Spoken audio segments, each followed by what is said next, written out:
నమస్తే, welcome to D news. ముందుగా headlines. Tirupati తొక్కిసలాటలో గాయపడిన క్షతగాత్రులను పరామర్శించిన సీఎం చంద్రబాబు. వారి ఆరోగ్య పరిస్థితి తెలుసుకున్న అనంతరం వైద్యులు మెరుగైన వైద్యం అందించాలని ఆదేశాలు. తిరుపతి పద్మావతి పార్క్ తొక్కిసలాట ప్రదేశాన్ని పరిశీలించిన డిప్యూటీ సీఎం పవన్ కళ్యాణ్. ఘటన జరగడానికి గల కారణాలపై అధికారులను అడిగి ఆరా తీసిన పవన్. సేవా కార్యక్రమాలు చేస్తూ రోటరీ క్లబ్ పలు స్వచ్ఛంద సంస్థలకు ఆదర్శంగా నిలిచిందన్న ఎమ్మెల్యే బోండా ఉమా. మహిళలకు, పేద విద్యార్థులకు ఉపాధి అవకాశాలు కల్పించడం పట్ల హర్షం వ్యక్తం.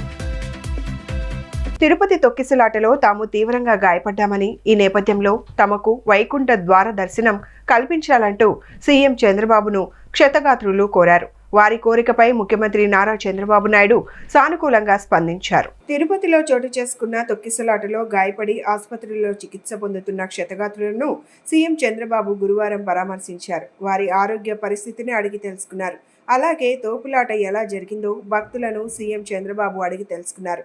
ధైర్యంగా ఉండాలంటూ ఆసుపత్రిలో చికిత్స పొందుతున్న భక్తులకు ఈ సందర్భంగా ఆయన సూచించారు.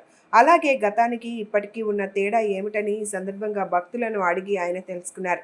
అదేవిధంగా ఈ ఘటనలో గల కారణాలపై భక్తుల నుంచి ఆయన మరింత సమాచారాన్ని సేకరించారు. తిరుపతిలో తాము ఉన్న ప్రదేశంలో కనీసం లైట్లు కూడా లేవని ఈ సందర్భంగా సీఎం దృష్టికి భక్తులు తీసుకువెళ్లారు. గేట్ తీయడంతో ఒక్కసారిగా భక్తులు లోపలికి చొచ్చుకు రావడంతోనే తోపులాట జరిగిందంటూ సీఎంకు భక్తులు వివరించారు. శ్రీవారి దర్శనానికి ఎలాంటి సిస్టమ్ పెడితే బాగుంటుంది అనే విషయాలను భక్తులను ఆయన అడిగి వారి నుంచి ఫీడ్బ్యాక్ తీసుకున్నారు. అయితే తమకు స్వామివారి దర్శనం కల్పించాలని ఈ సందర్భంగా పలువురు భక్తులు సీఎం చంద్రబాబును కోరారు.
తిరుపతి బైరాగి పట్టణంలోని పద్మావతి పార్కులో తొక్కిసలాట చోటు చేసుకున్న ప్రదేశాన్ని పరిశీలించారు రాష్ట్ర ఉప ముఖ్యమంత్రి పవన్ కళ్యాణ్. తిరుపతి ఎమ్మెల్యే ఆరణి శ్రీనివాసులు, టీటీడీ బోర్డు సభ్యుడు ఆనంద సాయి అధికార యంత్రాంగంతో మాట్లాడి వివరాలు తెలుసుకున్నారు. టోకెన్ల జారీ క్యూ లైన్లోకి ఒక్కసారిగా ఎందుకు వదిలారని జాయింట్ కలెక్టర్ని, డీఎస్పీని ప్రశ్నించారు. జనసేన నేతలు doctor Hariprasad, Kiran royal, J Rajareddy తదితరులు పాల్గొన్నారు.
సమాజంలో ఉన్న నిరుపేదలకు, మహిళలకు, పేద విద్యార్థులకు ఉపాధి అవకాశాలు కల్పించడంతో పాటు వైద్యం సేవలు అందించడంలో రోటరీ క్లబ్ పలు స్వచ్ఛంద సంస్థలకు ఆదర్శంగా నిలిచిందని సెంట్రల్ ఎమ్మెల్యే బోండా ఉమామహేశ్వరరావు చెప్పారు.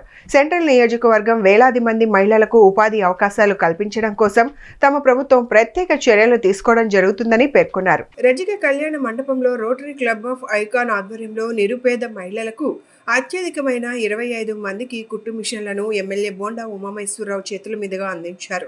ఈ సందర్భంగా ఎమ్మెల్యే ఉమామహేశ్వరరావు మాట్లాడుతూ ఎన్నో దశాబ్దాల నుండి రోటరీ క్లబ్ సేవల్లో ప్రజలు సద్వినియోగం చేసుకుంటున్నారని చెప్పారు.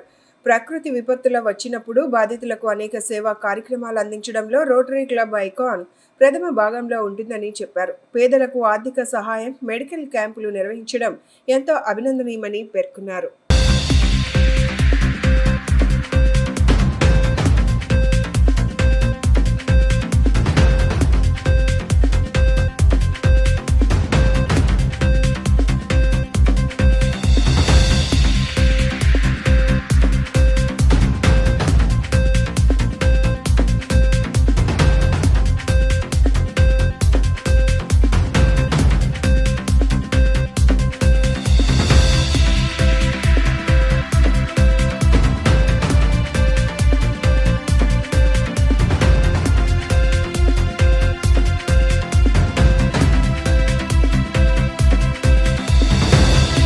రోటరీ క్లబ్బు సిఎస్ఆర్ నిధులతో ఈరోజు గవర్నర్ గారు దత్తా గారు, అలాగే మన ఐకాను రోటరీ ఐకాను ప్రెసిడెంట్ అయినటువంటి వంశీకృష్ణ విజయకృష్ణ, అలాగే రోటరీ ప్రతినిధుల ఆధ్వర్యంలో సెంట్రల్ నియోజకవర్గంలో మరి 25 రోజుల పాటు కుట్టు మిషన్ శిక్షణ ఇచ్చి వాళ్ళందరికీ కూడా మంచి జూక్ మిషన్లు ఈ రోజున ఉచితంగా ఇచ్చినటువంటి రోటరీ క్లబ్బు అధినేతలకి, ప్రతినిధులకి, గవర్నర్ గారికి, అధ్యక్షులకి సహకరించినటువంటి అందరికీ కూడా ఈ నియోజకవర్గ శాసనసభ్యుడిగా హృదయపూర్వక కృతజ్ఞతలు తెలియజేస్తూ వాళ్ళకి అభినందనలు కూడా తెలియజేస్తూ ఉన్నాను.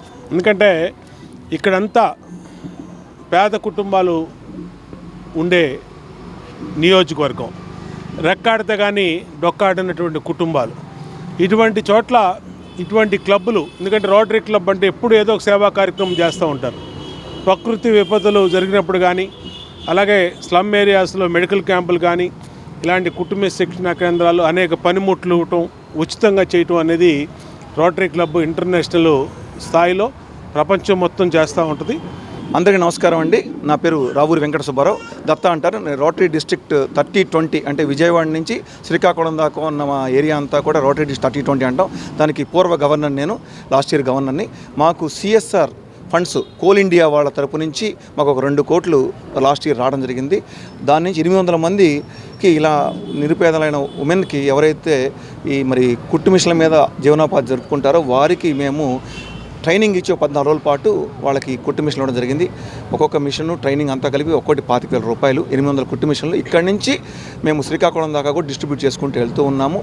దానిలో భాగంగా ఈరోజు ఒక 10 కుట్టు మిషన్లు విజయవాడ సెంట్రల్ నియోజకవర్గంలో శాసనసభ్యుడు మన ఎమ్మెల్యే గారు బోండా ఉమా గారి ఆధ్వర్యంలో ఈరోజు rotary club of Vijayawada CSR group ఆధ్వర్యంలో మన ప్రీతమ నేత బోండా ఉమామహేశ్వర గారు అభ్యర్థన మేరకు రోటరీ క్లబ్ నుంచి సుమారు 25 మందికి కుట్టు మిషన్ల పంపిణీ కార్యక్రమం మా డివిజన్లో జరగడం, డివిజన్ అధ్యక్షుడిగా నేను చాలా ఆనందపడుతున్నాను. అలాగే రాబోయే కాలంలో కూడా రోటరీ క్లబ్ నుంచి మరిన్ని ఇటువంటి సేవా కార్యక్రమాలు చేయాలని కోరుకుంటూ సెలవు తీసుకున్నాను. చేనేత కార్మికులకు స్వర్ణయుగం కల్పించాలన్న లక్ష్యంతో సీఎం చంద్రబాబు ఎనలేని కృషి చేస్తున్నారని బీసీ సంక్షేమ శాఖ మంత్రి ఎస్ సవిత తెలిపారు.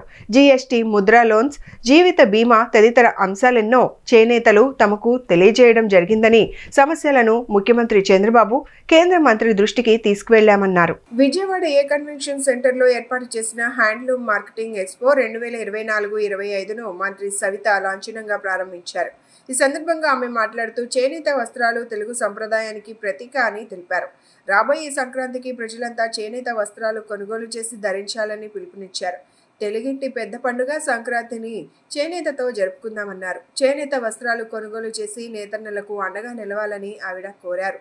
ప్రతి నెల చేనేత ఎగ్జిబిషన్లు నిర్వహించేలా చర్యలు తీసుకుంటున్నామని తెలిపారు.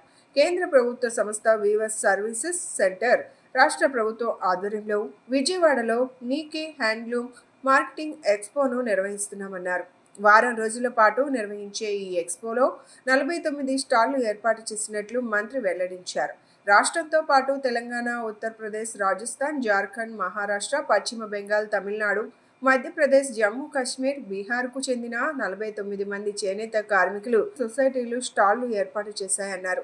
ఇటీవల రాష్ట్రానికి వచ్చిన కేంద్ర చేనేత జౌళి శాఖ మంత్రి దృష్టికి రాష్ట్రంలో చేనేత కార్మికుల సమస్యలను తీసుకెళ్లినట్లు వెల్లడించారు.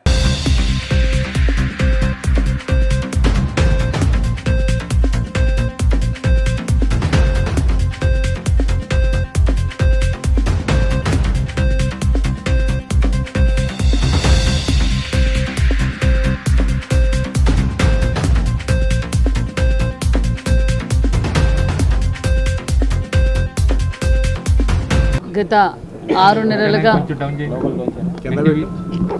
వ్యవసాయం తర్వాత ఎక్కువగా ఆధారపడి ఉండేది నేతల మీదే, చేనేతల మీదే ఆధారపడి ఉంది మన రాష్ట్రం కావచ్చు, మన భారతదేశం కావచ్చు. మరి నేతన్నల పరిస్థితి అయితే చాలా ఇబ్బందిగా ఉంది. వాళ్ళు తయారు చేసిన వస్తువులు మార్కెటింగ్ చేసుకోవడం కూడా ఇబ్బందిగా ఉందన్న విషయం గతంలో మేము సొసైటీస్ దగ్గర వెళ్ళినప్పుడు కావచ్చు, పలు చోట్ల చాలా చోట్ల నేతన్నల పరిస్థితి దారుణమైన పరిస్థితి. గత ప్రభుత్వ నిర్లక్ష్యంతో మరికొన్ని చోట్ల అయితే ఆత్మహత్యలు చేసుకున్న పరిస్థితి కూడా ఉందన్న విషయం కూడా మీకు తెలియజేస్తున్నాం. మరి మా ముఖ్యమంత్రి చంద్రబాబు నాయుడు గారు చేనేతలకు స్వర్ణయుగం మళ్ళీ రావాలి. 14-19లో ఏ విధంగా అయితే స్వర్ణయుగం ఉందో ఆ విధంగా మళ్ళీ స్వర్ణయుగం రావాలని ప్రతి చోట నెలకు ఒక ఎగ్జిబిషన్స్ కూడా ఏర్పాటు చేస్తున్నాం.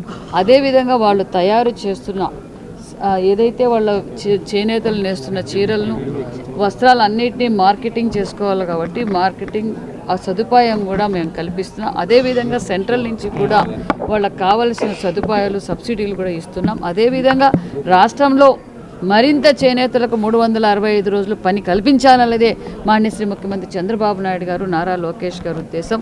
మరి లాస్ట్ వీక్ రోజు సెంట్రల్ మినిస్టర్ గారు వచ్చాం. మేము వెళ్ళి సెంట్రల్ మినిస్టర్ గారికి కూడా విషయాలన్నీ తెలియజేసాం. We are going to start some more trainings for the weavers in weaving, dyeing, designing. There are different areas, as well as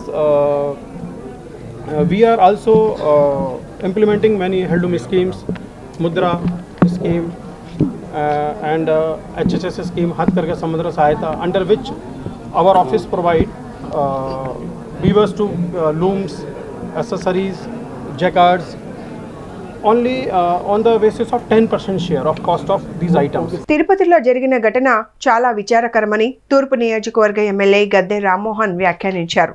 ఘటనలో 6 మృతి చెందడం ఎంతో బాధాకరమని వేదన వ్యక్తం చేశారు. ప్రభుత్వం మృతుల కుటుంబాలకు, క్షతగాత్రులకు అండగా ఉంటుందని స్పష్టం చేశారు. అశోక్ నగర్లోని తూర్పు నియోజకవర్గ శాసనసభ్యుని కార్యాలయంలో ముఖ్యమంత్రి సహాయ నిధి చెక్కులు పంపిణీ కార్యక్రమం జరిగింది. ఈ కార్యక్రమానికి ఎమ్మెల్యే గద్దె రామ్మోహన్ ముఖ్య అతిథిగా పాల్గొని లబ్ధిదారులకు చెక్కులను అందజేశారు. ఈ సందర్భంగా ఆయన మాట్లాడుతూ ముఖ్యమంత్రి చంద్రబాబు నాయకత్వంలో రాష్ట్రం అభివృద్ధి పదంలో ముందుకు దూసుకుపోతుందని తెలిపారు. తిరుపతిలో జరిగిన ఘటన చాలా విచారకరమన్నారు. ఘటనలో 6 మృతి చెందడం ఎంతో బాధాకరమని ఆవేదన వ్యక్తం చేశారు. ప్రభుత్వం మృతుల కుటుంబాలకు, క్షతగాత్రులకు అండగా ఉంటుందని స్పష్టం చేశారు.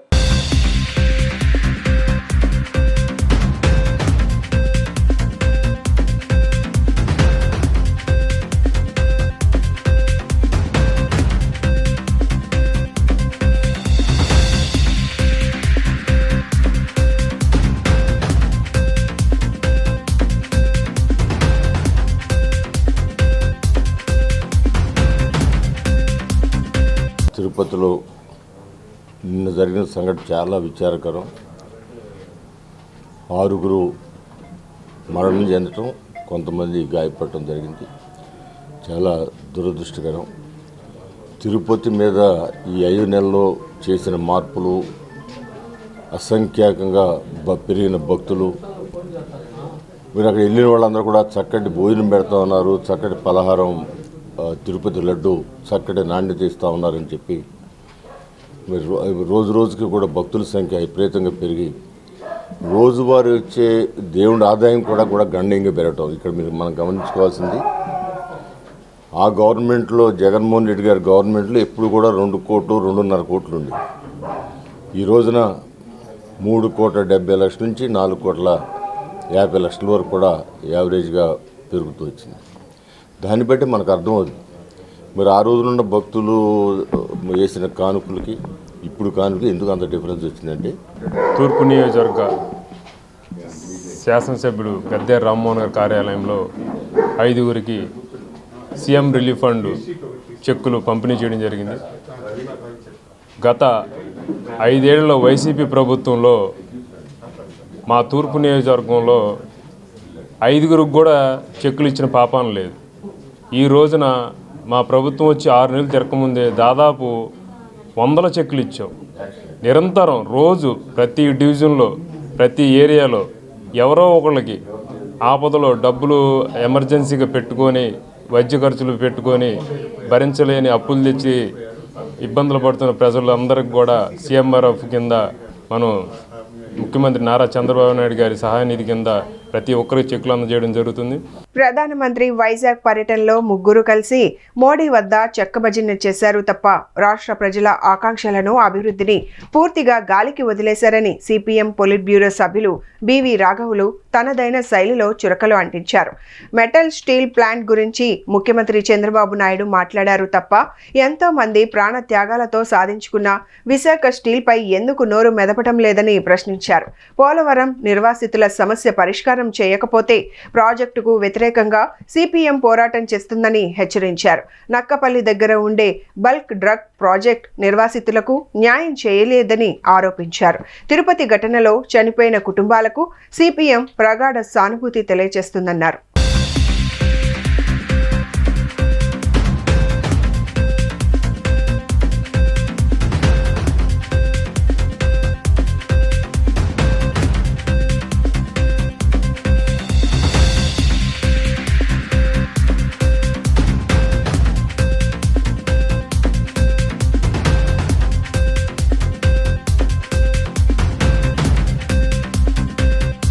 అందరికీ నమస్కారం. ఈరోజు 3 అంశాలను మీ ముందు ప్రస్తావించడానికి వచ్చాను. మొదటిది, విశాఖపట్నంలో ప్రధానమంత్రి మోడీ గారు, రాష్ట్ర ముఖ్యమంత్రి చంద్రబాబు గారు, ఉప ముఖ్యమంత్రి పవన్ కళ్యాణ్ గారు ఒక బహిరంగ సభ జరిపారు.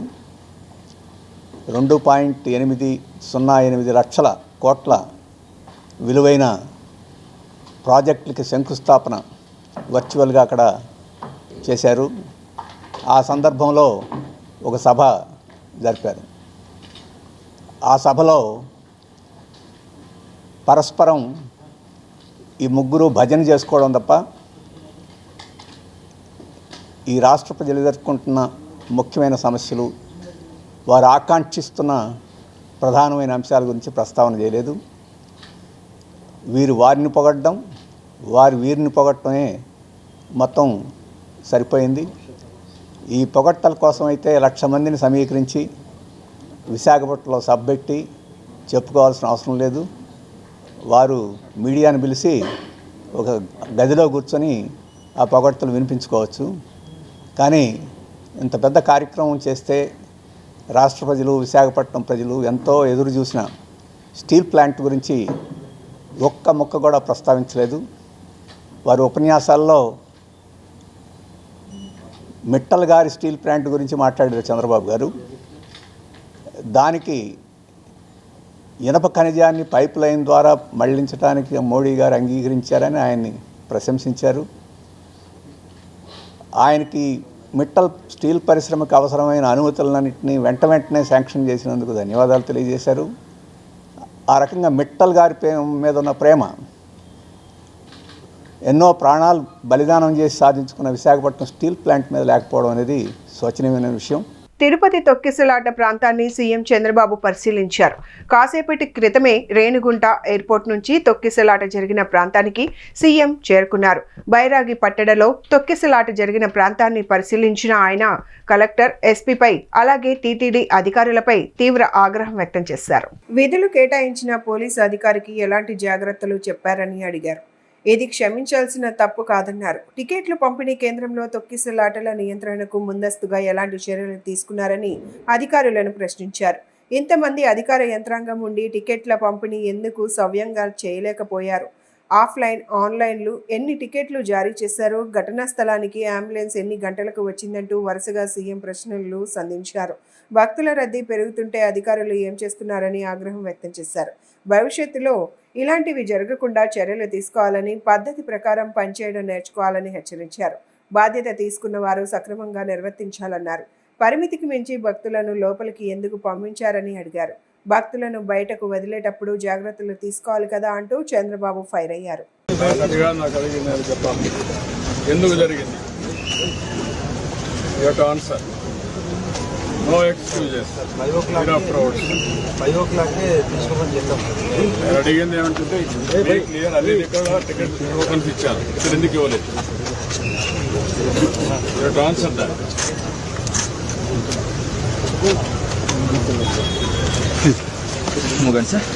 ఎవ్రీబడి చెప్తున్నా, పద్ధతి ప్రకారం పనిచేసి నేర్చుకోండి. బాధ్యత తీసుకున్నప్పుడు బాధ్యత నెరవేర్చాలి. వేరంతా తమాషా అనుకోవద్దు.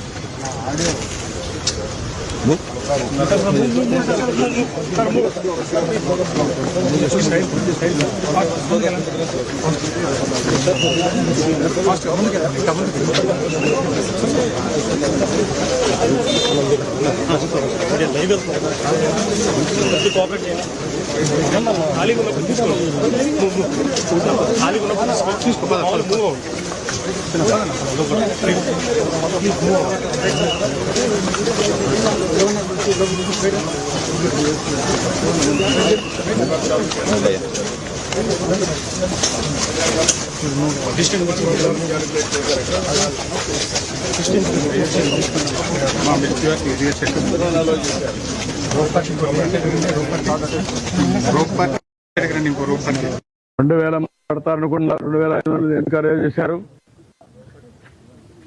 What is the instructions you have given for the administration? నువ్వు డిప్యూట్ చేసినప్పుడు లోకల్ కంజెషన్ లేదు సార్. వాళ్ళు పీస్ఫుల్ గా కూర్చునే ఉన్నారు.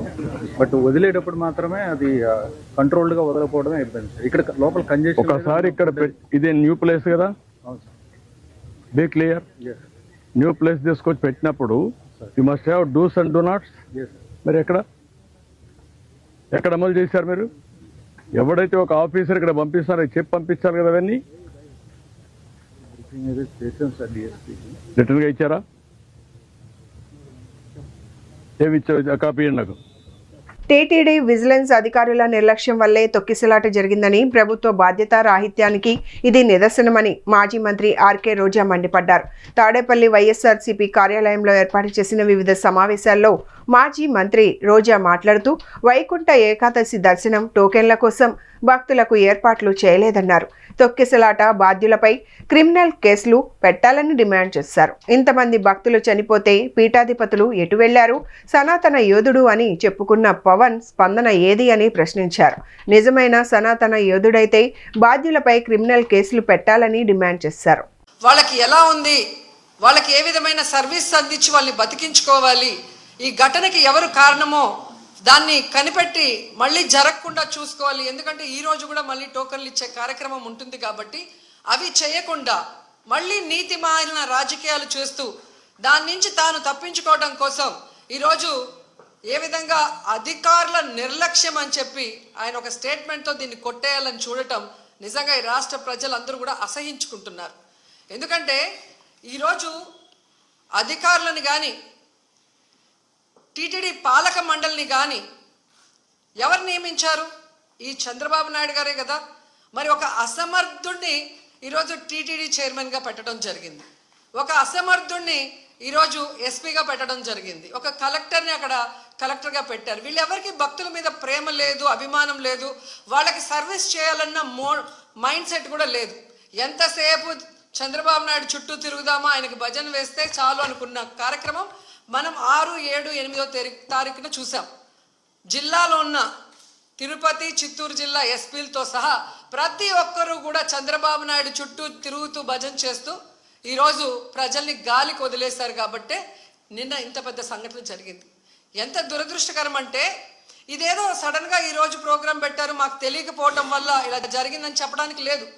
ఎవ్రీ ఇయర్ వైకుంఠ ఏకాదశి లక్షలాది మంది భక్తులు రావటం మనం కళ్ళారా చూస్తున్నాం.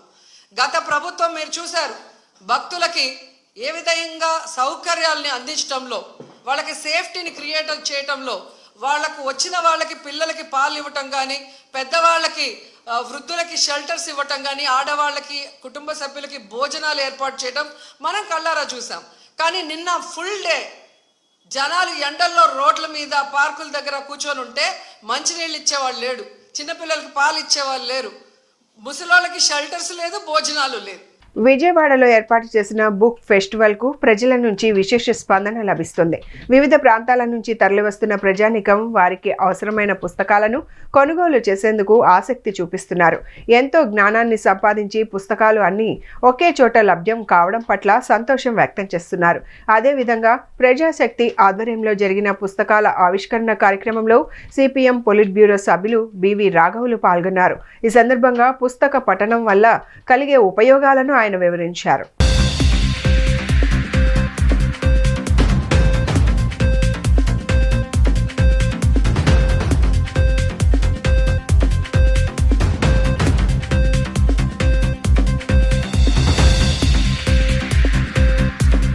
ఈ పుస్తకాలని ఆవిష్కరిస్తున్నది ముఖ్యమైన సందర్భంలో ఆవిష్కరిస్తున్నాం. ఈ 3 పుస్తకాలు ప్రస్తుత దేశంలో రాజకీయాల్లో, ఆర్థిక విధానాల్లో 3 ముఖ్యమైన అంశాలకు సంబంధించిన పుస్తకాలు. మొదటిది వ్యవసాయ పరిస్థితులకు సంబంధించి, రెండవది ఆర్థిక అసమానతల సంబంధించి, 3 ఈరోజు ప్రస్తుత రాజకీయాల్లో ప్రధానమైన అంశం మతం, అది నిర్వహించే పాత్ర, వాటికి సంబంధించి ఈ 3 పుస్తకాలు. ఈ సందర్భంలో నేను 3 విషయాలు చెప్పి నేను ముగిస్తాను. మొదటిది వ్యవసాయం గురించి. వ్యవసాయం గురించి, ఆ విధానాల యొక్క పర్యవసనాల గురించి చాలా రచనలు ఉన్నాయి. ఆ విషయాలు మీకు అందరికీ తెలుసు. కానీ ఒక్క విషయం చెప్తాను, ఎందుకంటే ఈ సభలో పాల్గొన్నాను కాబట్టి.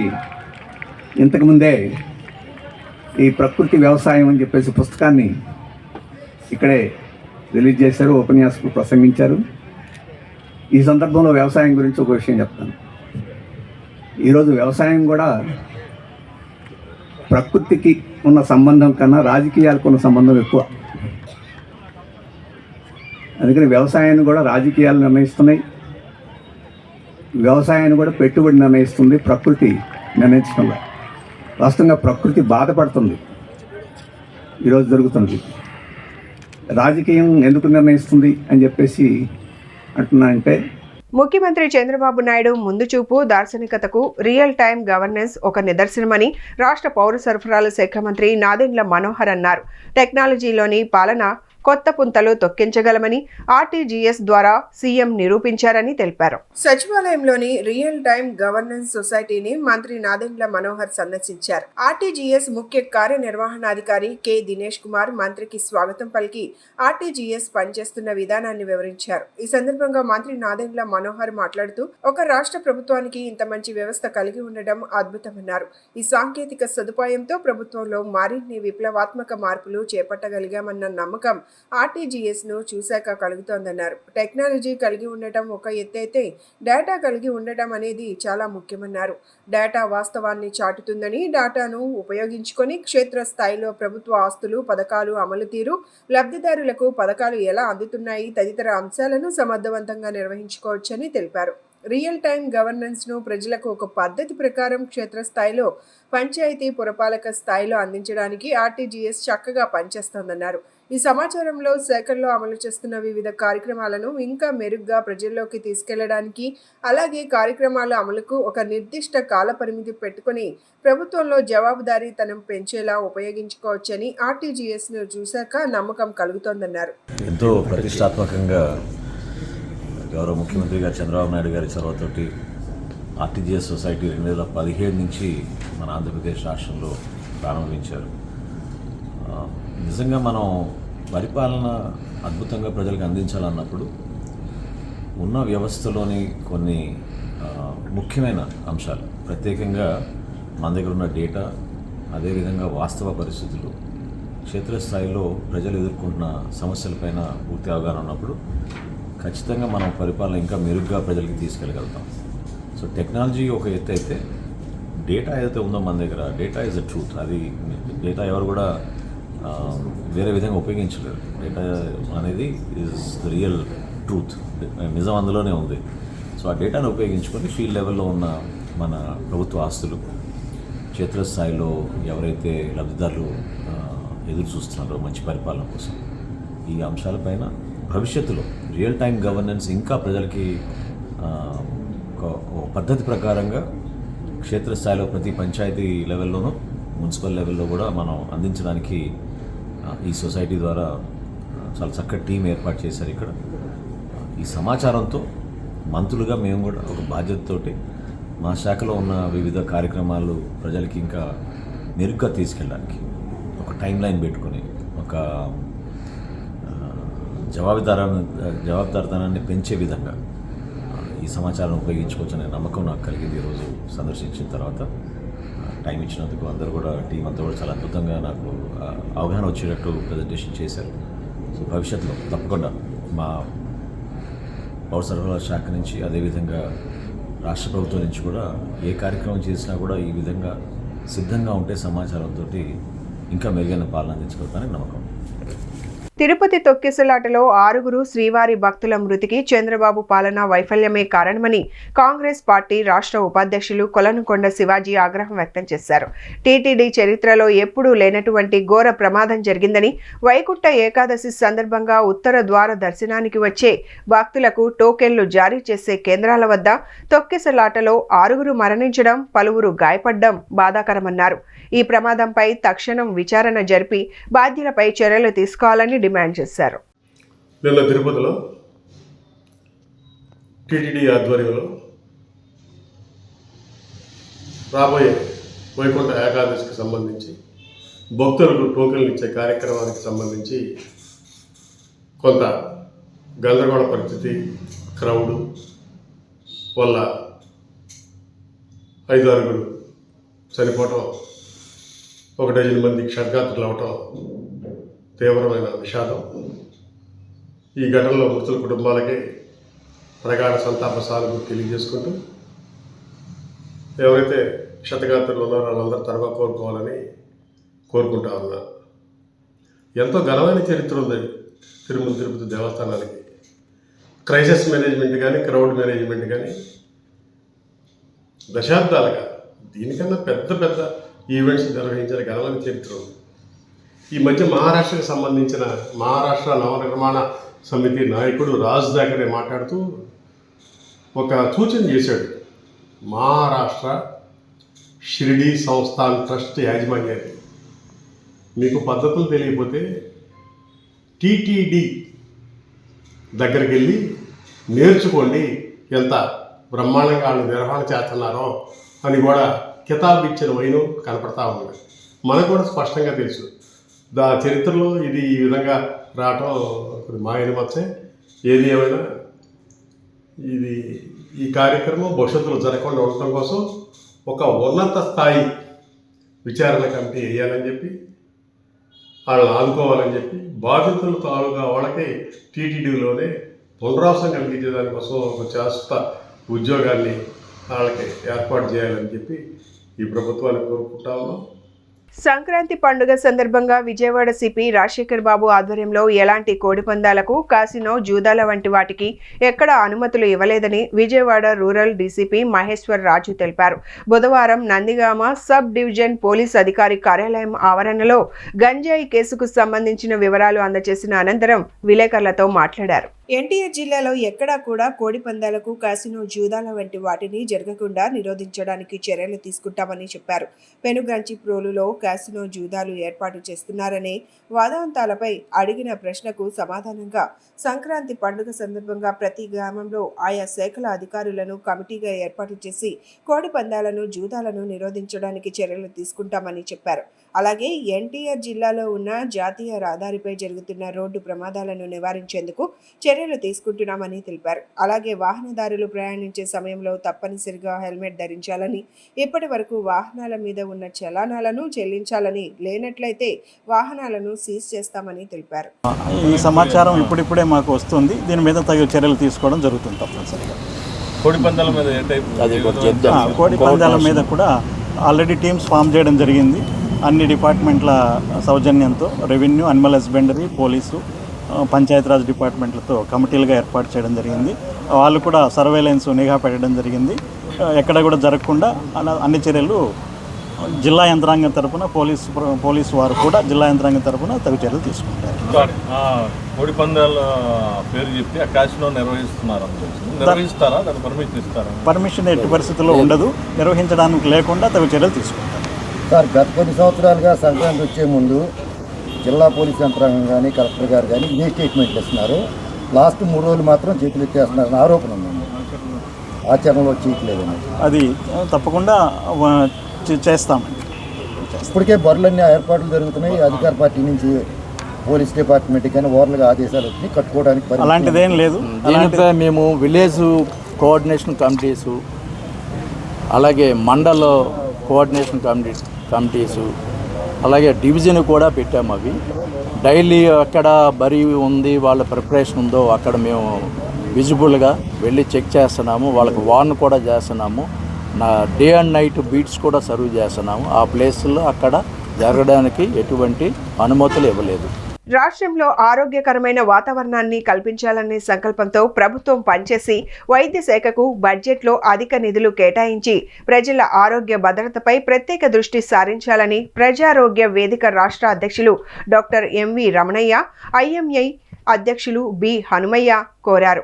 ఇప్పటికైనా ప్రభుత్వం ప్రజల ఆరోగ్య రక్షణ కోసం బడ్జెట్లో అధిక నిధులు కేటాయించి అవసరమైన చోట ప్రభుత్వ హాస్పిటల్ నిర్మాణం చేపట్టాలని తెలిపారు. నగరంలోని ఎంబీవీకే భవనంలో ప్రజా ఆరోగ్య వేదిక ఆధ్వర్యంలో రాష్ట్ర బడ్జెట్ పై రౌండ్ టేబుల్ సమావేశం నిర్వహించారు. ఈ రౌండ్ టేబుల్ సమావేశంలో పలు స్వచ్ఛంద సంస్థల వారు, రాజకీయ పార్టీల నాయకులు, పలువురు వైద్యులు పెద్ద ఎత్తున పాల్గొని ప్రజలకు అవసరమైన వైద్య సేవలు అందించేందుకు బడ్జెట్లో అధిక నిధులు కేటాయించాలని ప్రభుత్వాన్ని విజ్ఞప్తి చేశారు. ఈ సందర్భంగా పలు ప్రముఖులు మాట్లాడుతూ రాష్ట్రంలో ఉన్న ప్రజలకు ఆరోగ్య మౌలిక సదుపాయాలు పూర్తి స్థాయిలో అందించేందుకు నాణ్యమైన వైద్యంతో పాటు వైద్య పరికరాలను అందుబాటులో ఉంచే విధంగా రాష్ట్ర బడ్జెట్లో అధిక నిధులు కేటాయించాలని కోరారు. ప్రభుత్వాలు ప్రజా ఆరోగ్యంపై ప్రత్యేక దృష్టి సారించాలని కోరారు. ప్రజారోగ్య వేదిక రాష్ట్ర అధ్యక్షుడిగా పనిచేస్తున్నాను. నెల్లూరులోని డాక్టర్ రామచంద్రారెడ్డి ప్రజా వైద్యశాలలో డాక్టర్గా పనిచేస్తున్నాను. ఈరోజు ప్రజారోగ్య వేదిక ఒక రౌండ్ టేబుల్ సమావేశం అరేంజ్ చేసింది. దీని ఉద్దేశాలు 2. ఒకటి, గత 2 నెలల్లో రాష్ట్ర బడ్జెట్ సమావేశాలు జరగబోతున్నాయి. 2, ఆరోగ్యశ్రీ స్కీము నడుస్తున్నటువంటి దాన్ని ప్రైవేట్ వాళ్ళకి అప్పచెప్పే కార్యక్రమం జరుగుతుంది. ఈ 2 అంశాల మీద ఈరోజు రౌండ్ టేబుల్ సమావేశం జరిగింది. ప్రస్తుతం ఆరోగ్య బడ్జెట్ అన్నటువంటిది ప్రపంచ ఆరోగ్య సంస్థ సూచించినటువంటి లెక్కల ప్రకారం, వాళ్ళ సూచనల ప్రకారం చూసుకున్నప్పుడు కనీసం 10% బడ్జెట్ని ఆరోగ్య రంగానికి కేటాయించాలి. అందుకని మేము చేసే డిమాండ్ ఏంటంటే ప్రస్తుతం ఉన్నటువంటి 1.52% బడ్జెట్ని కనీసం 6% పెంచాలన్నటువంటిది మా డిమాండ్. బడ్జెట్ కానీ పెంచకపోతే ప్రస్తుతం ఉన్నటువంటి పరిస్థితుల్లో వైద్యం ప్రజలకు అందేటువంటి పరిస్థితి లేదు. కాస్ట్ విపరీతంగా పెరిగింది. ప్రజలు మందులు ఖరీదు పెరిగినాయి. వైద్యం కొనుక్కోలేనటువంటి పరిస్థితిలో ప్రజలు ఉన్నారు. పేదవారు రోజు రోజుకి మరింత పేదవారిగా మారిపోతున్నటువంటి పరిస్థితి ఉంది. కాబట్టి ఆరోగ్య రంగానికి బడ్జెట్ పెంచి ఆ పెంచినటువంటి నిధుల్ని సరైన పద్ధతిలో వినియోగించి పేద ప్రజలకి సరైన వైద్యం అందించాలన్నటువంటిది మా డిమాండ్. అందుకని బడ్జెట్ పెంచాలి. 2వది, ఆరోగ్యశ్రీ స్కీము ఇప్పటి వరకు ఏదో కొద్ది మందికి ఉపయోగపడుతుంది, పేదవారికి బాగానే ఉపయోగపడుతుంది. కానీ ఆ వైద్యాన్ని ప్రభుత్వ హాస్పిటల్లో అందించకుండా ఆరోగ్యశ్రీ స్కీమ్ పెట్టి దాని ద్వారా నడపడం అన్నటువంటిది ఇంకొక ప్రత్యేకమైనటువంటి పరిస్థితి.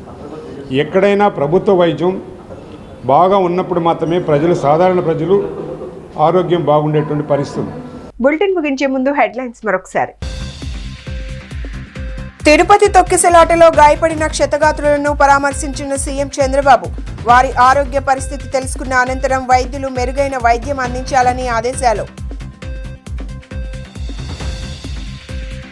తిరుపతి పద్మావతి పార్క్ తొక్కిసలాట ప్రదేశాన్ని పరిశీలించిన డిప్యూటీ సీఎం పవన్ కళ్యాణ్. ఘటన జరగడానికి గల కారణాలపై అధికారులను అడిగి ఆరా తీసిన పవన్. సేవా కార్యక్రమాలు చేస్తూ రోటరీ క్లబ్ పలు స్వచ్ఛంద సంస్థలకు ఆదర్శంగా నిలిచిందన్న ఎమ్మెల్యే బోండా ఉమ. మహిళలకు పేద విద్యార్థులకు ఉపాధి అవకాశాలు కల్పించడం పట్ల హర్షం వ్యక్తం. ఇవి ఈనాటి bulletin updates. Keep watching the news.